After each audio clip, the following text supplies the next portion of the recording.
And as the conversation about the vice president continues and we ask the question of what's next and how are things being put together here, the political arm of the Congressional Black Caucus just made it official and is now endorsing her. That gives you a sense of how things are coalescing quite quickly. Earlier this hour, Emily's List, which of course is the organization designed to elect women to political office, also endorsed her. So key elements of the Democratic Party coming under her wing already just within hours of the president's announcement. We also know that there will be a meeting at the top of the 5 p.m. Eastern hour of the Biden campaign and some Democratic National Committee officials to sort of go over what to expect next. We have no word yet on whether we will hear from the vice president today, what her reaction is to all of this, whether she has spoken directly to the president. That's information we're seeking and obviously in hot pursuit of.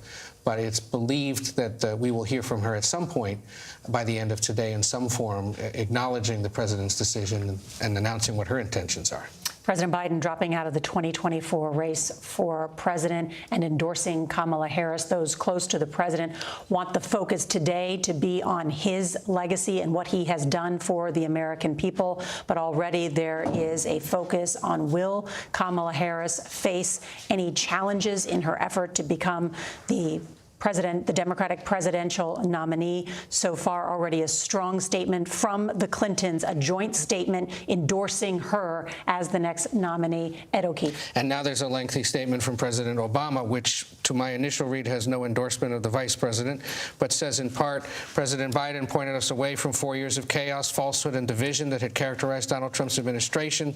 Through his best policies and his example, Joe has reminded us of who we are at our best, a country committed to old-fashioned values like trust and honesty, kindness, and hard work, a country that believes in democracy, rule of law, and accountability. It says later, we will be navigating uncharted waters in the days ahead, but I have extraordinary confidence that the leaders of our party will be able to create a process from which an outstanding nominee emerges.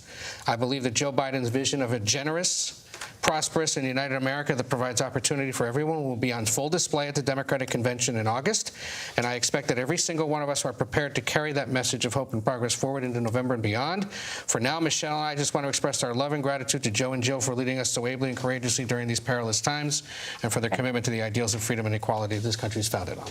No endorsement there of the vice president. So some new information coming to light to CBS News. Everyone now is watching to see how former President Trump handles this.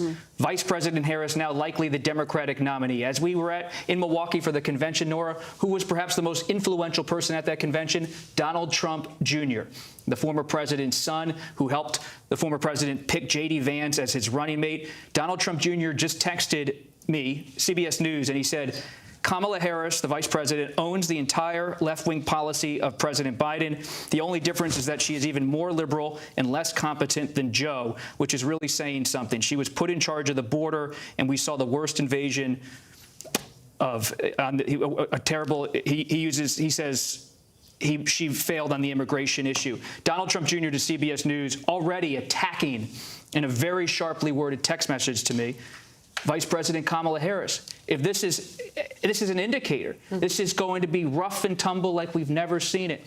Not necessarily within the Democratic Party at the Unite, as we keep seeing in the minute by minute in the Democratic Party, but the former president's son, who is one of the most influential Republicans in the country, close to Tucker Carlson, close to his father, close to all these senators and governors, he is already attacking. Vice President Harris says she owns the entire policy of President Biden, even more liberal, and he's saying she's not competent. Oh, I remember the 2020 Republican National Convention, not the one we had last week, but in 2020, and the attacks against Kamala Harris then were very, very personal. Yes. They continue to be, and they were very tough on her record. And I can imagine that they are refreshing that playbook. I can only imagine that. And a woman at the top of the ticket will take slings and arrows that a male candidate won't. That's just a fact, and we know it. So they're looking at the vice presidential candidate carefully. I will say, Bob, you know, even last night, Donald Trump at his rally in Michigan was already taking aim here, talking not just about her, but saying Democrats have problems. They don't even know who their candidate is. He gets the votes, and now they want to take it away. That's democracy. They talk about democracy. Let's take it away from him. He was arguing that Democrats are undermining the democratic democratic process by cutting the legs out from underneath their Democratic nominee. Now, in the bigger picture, we've been seeing in our polling this lack of faith, or lack, not just enthusiasm about candidates, but lack of faith in the voting system among younger voters who don't think that that is the way to affect change.